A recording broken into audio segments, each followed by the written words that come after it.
तो बच्चे लोग अभी अपन देखेंगे अगला क्वेश्चन नंबर 7 जो कहता है f of x is equal to 1 minus cos x upon x square है for x is not equal to 0 के लिए and f of x 1 upon 2 x equal to 0 के लिए। एक्स इक्वल टू 0 पर हमें कंटिन्यूटी चेक करनी है।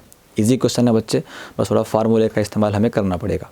तो बच्चे यहाँ पे हम बोलेंगे कि माइक चालू है कि नहीं, बच्चे लोग देख लें, चालू है। तो बच्चे यहाँ पे हम बोलेंगे कि लेफ़्ट हैंड लिमिट डायरेक्ट करते हैं, आप कर लेना हल और फिर दिया है।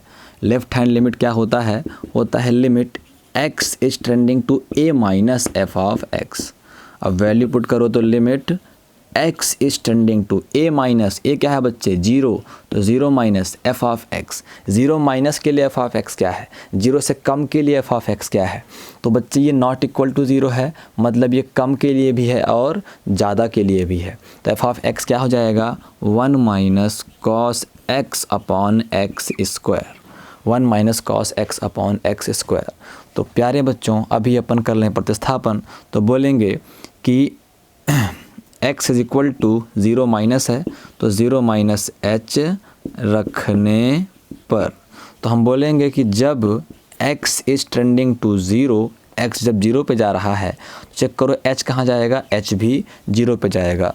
तो अब लिमिट चेंज करते हैं, तो लिमिट x 0 है तो h 0 कर देते हैं, 1 माइनस कॉस जहाँ जहाँ x है वहाँ वहाँ 0 माइनस h कर देते हैं, अपॉन में बच्चे x के स्थान पे 0 माइनस h का स्क्वायर। तो अब यहाँ से मिलेगा हमको कि limit h is trending to 0, 1 minus cos minus h, 0 minus h तो माइनस h, अपॉन में 0 माइनस h और माइनस h का स्क्वायर प्लस का h स्क्वायर। बच्चों हम फार्मूला जानते हैं कि कॉस माइनस थीटा क्या होता है बच्चे, प्लस का कॉस थीटा होता है। तो यहाँ पे limit h is trending to 0, 1 minus cos h हो जाएगा, cos minus h cos h हो जाएगा अपॉन का h स्क्वायर। तो बच्चे अगर यहाँ पे आप डायरेक्ट लिमिट पुट कर दो तो समस्या क्या है कि h इज ट्रेंडिंग टू 0 है। जैसे ही आप h के स्थान पे 0 करोगे, 0 का स्क्वायर, बच्चे 0 का स्क्वायर भी क्या होता है 0 होता है, और किसी के अपॉन में 0 हो गया तो वो अनडिफाइंड बन जाता है। बट लिमिट में हम किसी भी चीज़ को अनडिफाइंड बनने से रोकते हैं, इनफाइनाइट बनाने से रोकते हैं। मतलब यहाँ पे अभी अपन डायरेक्ट लिमिट पुट नहीं कर सकते, हमें कुछ फार्मूले अप्लाई करने पड़ेंगे। तो प्यारे प्यारे बच्चों आपको मैंने 11th क्लास में बहुत परेशान किया ट्रिगोनोमेट्री में, लेकिन वहाँ पे जितना परेशान किया था यहाँ पे वो एडवांटेज मिलेगा अगर आप वास्तव में 11th क्लास की ट्रिगोनोमेट्री के सारे फार्मूले सही तरीके से प्रूव्ड किए होंगे। तो प्यारे प्यारे बच्चों हमने पढ़ा था एक फार्मूला कि अगर 1 प्लस कॉस 2 थीटा होता है तो प्लस है तो कॉस ही रहेगा, तो 2 कॉस स्क्वायर थीटा बन जाता है।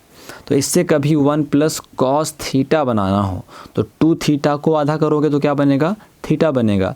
तो बच्चे इधर कोण आधा हुआ है तो इधर भी कोण क्या हो जाएगा, आधा हो जाएगा, तो थीटा अपॉन 2 हो जाएगा। एक ये फार्मूला था बच्चे 1 minus cos 2 theta, 1 minus cos 2 theta, बच्चे माइनस है तो साइन में बदल जाएगा, तो हो जाएगा ये 2 साइन स्क्वायर थीटा, क्या हो जाएगा 2 साइन स्क्वायर थीटा। तो फिर 1 माइनस कॉस 2 थीटा को थीटा करेंगे बच्चे तो इधर क्या बन जाएगा 2 साइन स्क्वायर थीटा बन जाएगा, थीटा अपॉन 2। मतलब बच्चे हम 1 माइनस कॉस थीटा के स्थान पे 2 साइन स्क्वायर थीटा अपॉन 2 कर सकते हैं।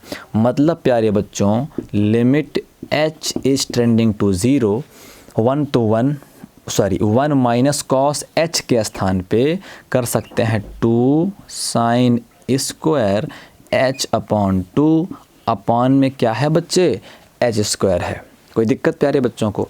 तो प्यारे प्यारे बच्चों अभी जो कांस्टेंट है उसे बाहर निकाल लेंगे तो 2 बाहर जाएगा सैर करने, तो limit h is trending to 0, limit h is trending to 0, यहाँ पे क्या हो जाएगा बच्चे, बन जाएगा sine square h upon 2 upon h square.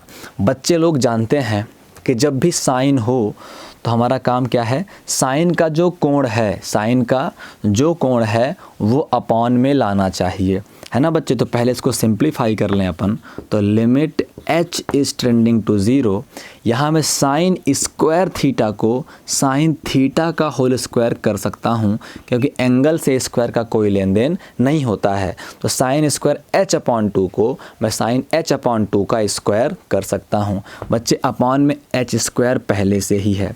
मैंने हमेशा बोला है कि जब भी साइन स्क्वायर थीटा हो, अवकलन करना हो, समाकलन करना हो, लिमिट निकालनी हो, तो हमेशा इसे साइन थीटा का होल स्क्वायर करके ही आगे बढ़ेंगे। ठीक है बच्चे। अब हमें दिखाई दे रहा है बच्चों ए स्क्वायर अपॉन बी स्क्वायर, इसका अलग स्क्वायर, इसका अलग स्क्वायर। जब ऐसे होता है तो हम इकट्ठा करके बच्चे होल स्क्वायर लगा देते हैं। तो यहाँ भी प्यारे बच्चों पहले आप होल स्क्वायर लगाओ।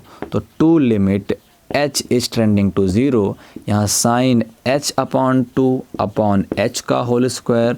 बच्चे जिनको डायरेक्ट समझ में आ रहा है कि यहाँ 4 का गुणा कर देंगे, वो डायरेक्ट कर लेना। मैं उन बच्चों के लिए भी बताता हूँ जिन्हें समझ में नहीं आता है डायरेक्ट, इसलिए इस तरीके का हमें करना पड़ता है। तो प्यारे बच्चों हमारे पास क्या है, साइन h/2 है, तो मतलब साइन का एंगल क्या है, h/2। तो ये h/2 क्या होना चाहिए, अपॉन में होना चाहिए। तो बच्चे अपने पास h तो है ही है, अगर मैं अपॉन में 2 करूँगा, 2 का भाग करूँगा, तो बैलेंस करने के लिए 2 का गुणा भी करना पड़ेगा। सही बात है बच्चों, बैलेंस करने के लिए 2 का गुणा भी करना पड़ेगा। 2 से 2 कैंसिल हो जाएगा, वापस क्या बचेगा, h बचेगा। मतलब जो ये लिखा है वही ये भी लिखा है, बस अपन अपने फार्मूले के हिसाब से उसको अरेंज करने का प्रयास कर रहे हैं। ठीक है प्यारे बच्चों, तो अभी अपन आगे बढ़ जाते हैं। फिर देखो क्या होता है, is equal to limit h is tending to 0। अब यहाँ पे क्या है, sign h/2 upon h/2 into, है ना बच्चे, इंटू 1/2 का होल स्क्वायर। ठीक है बच्चे, इस 2 को साइड में ले लिया मैंने, क्योंकि हमें sign h/2 upon h/2, sign का जो कोण है वही अपॉन में रहेगा, उसकी वैल्यू क्या मिल जाएगी, 1 मिल जाएगी। तो बच्चे ये 1/2 तो कांस्टेंट है, तो बाहर जाएगा तो इसका अलग स्क्वायर, इसका अलग स्क्वायर, तो बाहर जाएगा तो 1/2 का स्क्वायर लग जाएगा बच्चे, है ना। अब देखो एक बार और लिखते हैं, पहले से इस 1/2 का स्क्वायर है, तो क्या बन जाएगा, 1/2 का स्क्वायर, 4 इंटू 2 पहले से है यहाँ पे, फिर limit h/2 is tending to 0 मैं कर सकता हूँ, बताता हूँ क्यों। अब फिर यहाँ लिख सकता हूँ बच्चे साइन h/2 अपॉन h/2। प्यारे बच्चों हम बोलेंगे कि सिंस अगर h ही 0 है तो h/2 क्या होगा, 0 है ना होगा। तो अगर h 0 है तो h/2 0 हो जाएगा। अब 2 दूनी 4, तो बच्चे हो जाएगा 1/2, इतने में लग जाएगा फार्मूला। हम बोलेंगे सिंस वी नो दैट कि limit x is tending to 0, और अगर साइन x/x है तो क्या बन जाता है, 1 बन जाता है। कब, जो यहाँ है वही यहाँ रहे, वही यहाँ रहे, मतलब जो यहाँ है वही यहाँ रहे और वही यहाँ रहे, तो ये पूरा बन जाएगा 1। तो हमारी जो लेफ़्ट हैंड लिमिट आ गई बच्चे, वो क्या आ गई, 1/2 आ गई। प्यारे प्यारे बच्चों, ये हमारी लेफ़्ट हैंड लिमिट हो गई।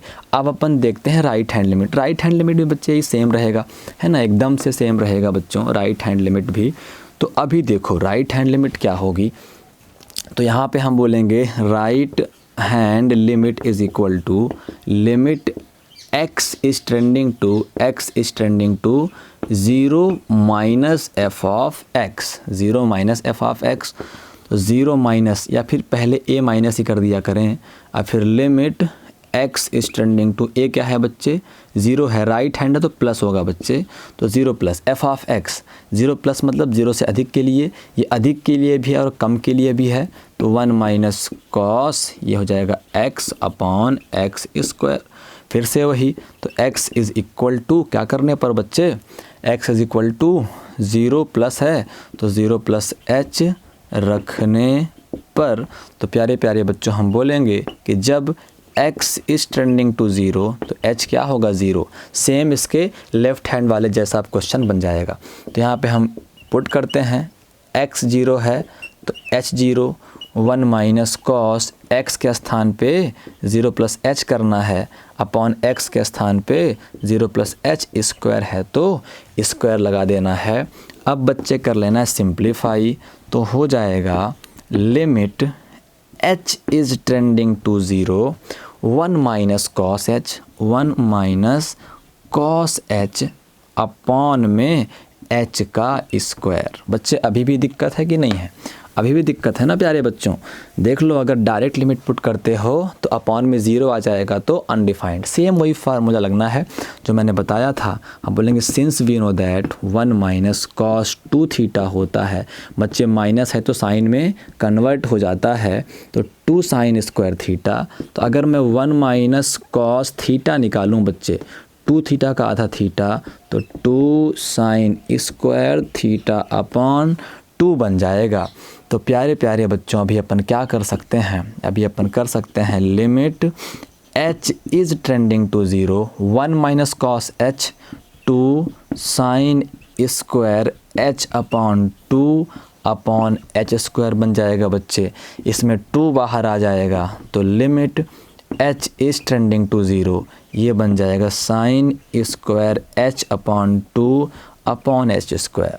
सेम बच्चे पिछला जो लेफ़्ट हैंड साइड हमने निकाला था सेम उसी के जैसे हो गया है। आपको अरेंजमेंट करना है, तो इज़ इक्वल टू 2 और फिर limit h is trending to 0। बच्चे मैंने क्या बोला था कि जिन बच्चों को सही समझ में आ रहा है वो ऐसा भी कर सकते हैं। तो पिछला अरेंजमेंट मैंने बहुत आसान तरीके से किया था, इस अरेंजमेंट को मैं डायरेक्ट करता हूं बच्चे। तो h स्क्वायर है तो अपॉन में अगर 2 स्क्वायर कर दूं गुणा और 2 स्क्वायर कर दूं भाग, तो कोई दिक्कत है बच्चे? जो यहाँ लिखा है वही यहाँ भी लिखा है, अगर दोनों कैंसिल कर दो तो कोई दिक्कत नहीं है। तो प्यारे प्यारे बच्चों, कहने का मतलब ये है कि इसे मैं लिख सकता हूँ to limit h is trending to 0। इसे कर सकता हूँ sine h upon 2 upon h upon 2 का होल स्क्वायर कर सकते हैं बच्चे। ये 1 अपॉन 2 का स्क्वायर बाहर रह गया है ना, ये 1 अपॉन 2 का स्क्वायर बाहर कर लिया। देखो इसमें भी स्क्वायर, इसमें भी स्क्वायर, इसमें भी स्क्वायर, तो सबका होल स्क्वायर कर दिए। अगर होल स्क्वायर हटाओगे तो साइन स्क्वायर h अपॉन 2 बन जाएगा, h है तो h स्क्वायर बन जाएगा, 2 है तो 2 स्क्वायर बन जाएगा। मतलब जो ये लिखा है वही ये भी लिखा है। तो प्यारे बच्चों, ये 2 पहले से है, 1 अपॉन 2 स्क्वायर मतलब 1 अपॉन 4 और फिर limit h is trending to 0। यहाँ पे अपन h upon 2 is trending to 0 कर सकते हैं, और यहाँ हमारे पास है sine h upon 2 upon h upon 2 का होल स्क्वायर। तो बच्चे यहाँ बताना पड़ेगा कि हम बोलेंगे सिंस h 0 था भाई, तो h अपॉन 2 भी क्या होगा? 0 ही होगा।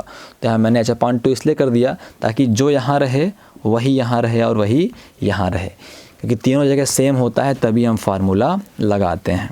तो अब यहाँ लिखते हैं बच्चों, तो इज़ इक्वल टू, ये 2 से 2 कैंसिल हो जाएगा, 2 दूनी 4, तो 1 अपॉन 2 आ जाएगा बच्चे। इस पूरे पे लग जाएगा फार्मूला। हम बोलेंगे कि सिंस हमें पता है कि अगर limit x is trending to 0 हो तो साइन x अपॉन x क्या होता है? 1 होता है। तो आ जाएगा बच्चे इंटू 1, तो राइट हैंड लिमिट आ गई प्यारे बच्चों 1 अपॉन 2। राइट हैंड लिमिट क्या आ गई बच्चे? 1 अपॉन 2 आ गई। तो अब प्यारे बच्चों अपन चलते हैं आगे। आगे मतलब नेक्स्ट क्या निकालेंगे? लेफ्ट हैंड और राइट हैंड इक्वल मिल गई तो अब एफ ऑफ ए निकालेंगे। हम बोलेंगे x इज़ इक्वल टू 0 पर, at x equal to 0, x equal to 0 पर एफ ऑफ x क्या है? 1 अपॉन 2 है, तो एफ ऑफ x क्या है? 1 अपॉन 2 है। x इक्वल टू 0 है तो ये एफ ऑफ 0 होगा। तो बच्चे तीनों इक्वल आ गए, तो हम बोलेंगे since left hand limit is equal to right hand limit is equal to F of 0, अतः दिया गया फलन x इक्वल टू 0 पर कॉन्टीन्यूअस है। अब बच्चे इसके बाद क्वेश्चन नंबर 8 है ना। क्वेश्चन नंबर 8 भी छोटा सा है, जल्दी से कर लेते हैं अपन। उसके बाद आज के लिए आपका ये लास्ट क्वेश्चन, फिर कल कराएंगे बच्चे, हिम्मत अब नहीं रहती।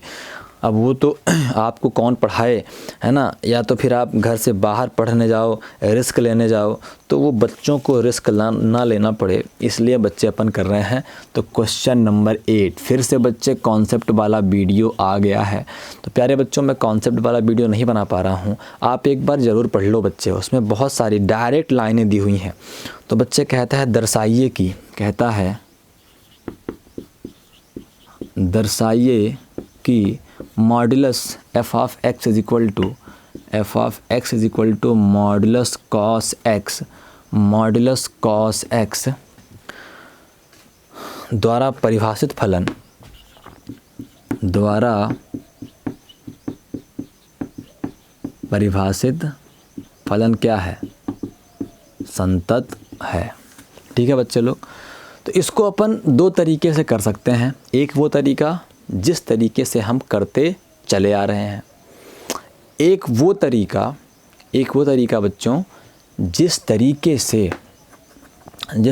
से जो मैंने कॉन्सेप्ट वाला बताया है वीडियो, है ना, तो डायरेक्ट कॉन्सेप्ट से करोगे तो 2 लाइन का है, और अगर जिस तरीके से हम करते चले आ रहे हैं उस तरीके से करेंगे प्यारे बच्चों, तो क्या होगा, तो फिर गड़बड़ हो जाएगा। गड़बड़ तो नहीं होगा लेकिन थोड़ा बड़ा हो जाएगा, है ना।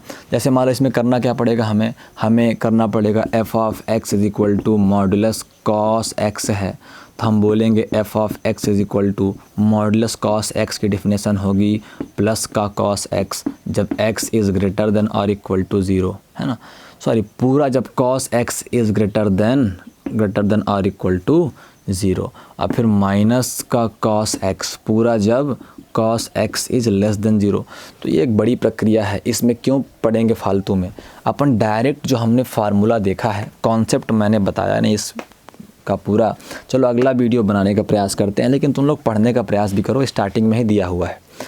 हम बोलेंगे सिंस जो F of x is equal to cos X है, ये 2 फलनों का फलन है, ये कंपोजिट फंक्शन है, ये 2 फलनों का संयुक्त फलन है। एक फलन है बच्चे त्रिकोणमितीय फलन, मतलब अगर मैं एक फलन मान लो g ऑफ x बोल दूं तो वो है बच्चे कॉस थीटा।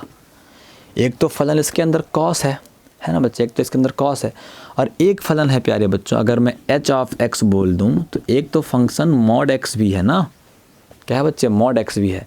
मतलब इस फंक्शन में 2 फंक्शन है, एक तो मॉड खुद फंक्शन है और कॉस खुद फंक्शन है। तो हमें देखना पड़ेगा कि जिन 2 फलनों से ये फलन बना है, अगर वो दोनों फंक्शन क्या हो गए बच्चे, अगर वो दोनों फंक्शन कंटिन्यूअस हो गए तो हम क्या बोल देंगे, हम बोल देंगे कि ये भी क्या होगा, कंटिन्यूअस होगा। ठीक है, तो क्या है एफ ऑफ एक्स है ना, तो अब अपन इसको सॉल्व करते हैं। तो हम बोलेंगे कि सिंस फलन F of X equal to cos X, 2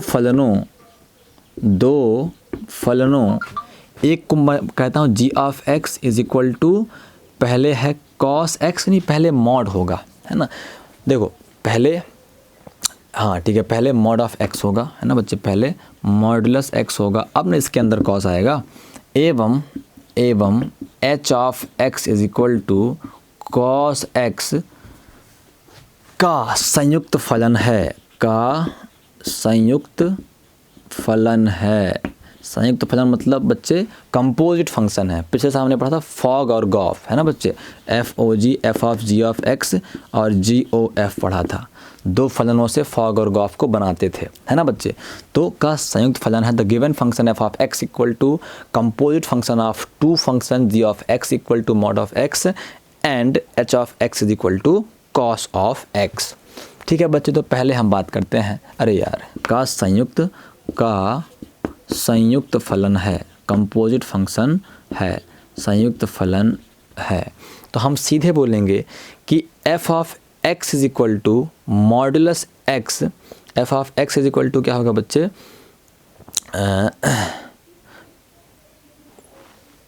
है ना, तो हम क्या बोलेंगे कि फलन f ऑफ x नहीं यार, g of x is equal to modulus x x belongs to r के लिए, x बिलोंग्स टू r के लिए संतत होगा क्योंकि प्रत्येक ये क्या है, मॉडुलस फंक्शन है, प्रत्येक मापांक फलन मॉड ऑफ x, जहाँ x बिलोंग्स टू r के लिए क्या होता है बच्चे, के लिए संतत होता है। इसका हिंदी समझो बच्चे, गणित में लिख दिया मैंने। मतलब कहने का कि जो मॉडुलस फंक्शन होते हैं वो सभी वास्तविक संख्याओं के लिए संतत होते हैं। ये कॉन्सेप्ट वाले पन्ने बच्चे जो अपनी नवोद है उसका जो इंट्रो दिया हुआ है किसका, कंटिन्यूटी का, उसके जस्ट बाद एक आध पन्ने बाद आप पढ़ोगे तो ये सारी प्रॉपर्टी दी हुई हैं कि प्रत्येक मापांक फलन संतत होता है अगर x बिलोंग्स टू r हो। तो मतलब कहने का कि सभी वास्तविक संख्याओं के लिए मापांक फलन मॉड x क्या होता है, संतत होता है। इसलिए बच्चे g of x is equal to mod of x क्या होगा, संतत होगा। फिर बोलेंगे बच्चे इसी प्रकार h of x is equal to cos x, h of x is equal to cos x, x belongs to r के लिए क्या होगा, संतत होगा। x बिलोंग्स टू r के लिए क्या होगा बच्चे, संतत होगा, है ना। x बिलोंग्स टू r के लिए क्या होगा बच्चे, संतत होगा। x बिलोंग्स टू r आप बोलो क्वेश्चन में नहीं दिया है, लेकिन सर सॉल्यूशन में क्यों कर रहे हैं। तो बच्चे हमें पता है कि x हमेशा एक रियल नंबर ही होगा, है ना। इमेजिनरी नंबर के लिए हम कंटिन्यूटी नहीं पढ़ रहे हैं, काल्पनिक संख्याओं के लिए आयोटा के लिए हम कंटिन्यूटी नहीं पढ़ रहे हैं, इनफाइनाइट के लिए कंटिन्यूटी नहीं पढ़ रहे हैं। तो इसलिए ये पहले से ही पता है कि रियल नंबर के लिए ही पूछ रहा होगा। तो क्या संतत होगा क्योंकि फलन cos x belongs to r, है ना। क्योंकि प्रत्येक फलन cos x, क्योंकि प्रत्येक त्रिकोणमितीय फलन, क्योंकि प्रत्येक त्रिकोणमितीय फलन नहीं, क्योंकि cos x प्रत्येक इसलिए नहीं बोल सकते बच्चे क्योंकि tan जो होता है प्रत्येक रियल नंबर के लिए क्या होता है, संतत नहीं होता है, वो 90 पे अनडिफाइंड हो जाता है। लेकिन प्यारे बच्चों जो cos है और साइन है वो कहीं अनडिफाइंड नहीं होते। आपने 11th क्लास में साइन और कॉस का ग्राफ पढ़ा होगा बच्चे, तो साइन और कॉस का ग्राफ लगातार बनता ही जा रहा था। मतलब ये फंक्शन क्या होते हैं बच्चों, ये कॉन्टीन्यूअस होते हैं साइन और कॉस। आप साइन की कोई भी वैल्यू, आपने 11th में बड़े बड़े एंगल निकाले थे 1550, 1560, सब में साइन का मान कॉस का मान आता था। मतलब हमने देखा भी है ना बच्चे, साइन एक्स का, जो साइन एक्स का बच्चे हमने डोमेन देखा है एनी रियल नंबर। आप कोई भी वास्तविक नंबर दो, साइन मान देगा मतलब अनडिफाइंड नहीं होगा, अपरिभाषित नहीं होगा। और अगर कोई फलन अपरिभाषित नहीं हो रहा है मतलब वो क्या है, कॉन्टीन्यूअस है ना, संतत है। यही ना हम चेक कर रहे हैं, जो अनडिफाइंड हो गया वो असंतत है और जो अनडिफाइंड नहीं हुआ वो संतत है बच्चे। तो मतलब एक्स साइन का डोमेन आर था, इसका रेंज था -1 to 1। मतलब आप इसको हज़ारों मान दो, लाखों मान दो, साइन 1 लाख डिग्री का दो, साइन 2 लाख डिग्री बोलो, लेकिन उसका मान -1 से +1 के बीच आएगा। मतलब ये हर रियल नंबर के लिए परिभाषित है बच्चे, डिफाइंड है। ऐसे जो cos x था हमारा, उसका भी डोमेन क्या था, एनी रियल नंबर, और रेंज था -1 to 1। तो कहने का मतलब ये है कि जो हमारे cos x और sin x होते हैं, मैं tan की बात नहीं कर रहा हूँ, जो cos x और sin x होते हैं वो प्रत्येक रियल नंबर के लिए परिभाषित होते हैं। दूसरी लैंग्वेज, प्रत्येक रियल नंबर के लिए कुछ ना कुछ मान देते हैं। तीसरी लैंग्वेज, प्रत्येक रियल नंबर पे वो अनडिफाइंड नहीं होते, है ना बच्चे, वो इनफाइनाइट नहीं होते। इसका मतलब ये है कि इनका ग्राफ एकदम क्या जाएगा बच्चे, इनका ग्राफ एकदम ये दनादन बनता जाएगा। मतलब ये किसी भी पॉइंट पे ब्रेक नहीं होते हैं। और जब हमने कंटिन्यूटी का पहला लेक्चर, मैंने पहला वीडियो स्टार्ट किया था, तो मैंने बोला था कि ऐसा फंक्शन जिसका ग्राफ बिना उठाए आप बना दो, ब्रेक ना हो, टूटे ना, तो वो फंक्शन क्या होगा, कॉन्टीन्यूअस होगा। तो बच्चे आप ये बात जान लो कि सभी वास्तविक संख्याओं के लिए साइन जो है कंटीन्यूअस है और सभी वास्तविक संख्याओं के लिए कॉस जो है वो कॉन्टीन्यूअस है। ठीक है बच्चे लोग। तो क्योंकि cos x प्रत्येक x belongs to r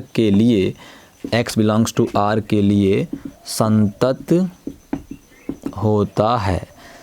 cos x भी और sin x भी, कभी अगर sin पूछे तो sin भी क्या होगा, कॉन्टिन्यूस होगा, संतत होता है। अतः इन दोनों फलनों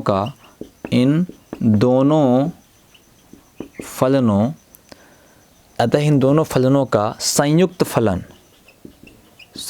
फलन इंग्लिश मीडियम वाले बच्चे लिखेंगे therefore the composite function of both two functions, है ना, the composite function of both two function संयुक्त फलन f of x is equal to modulus cos x भी x बिलोंग्स टू r पर क्या होगा बच्चे, संतत होगा। प्रत्येक रियल नंबर के लिए क्या होगा, ये कॉन्टिन्यूस होगा।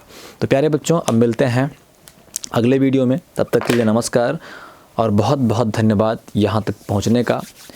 और अगर आप ठीक है फिर आगे देखते हैं क्या होता है तबीयत पानी का, है ना, जल्दी आएगा वीडियो वैसे।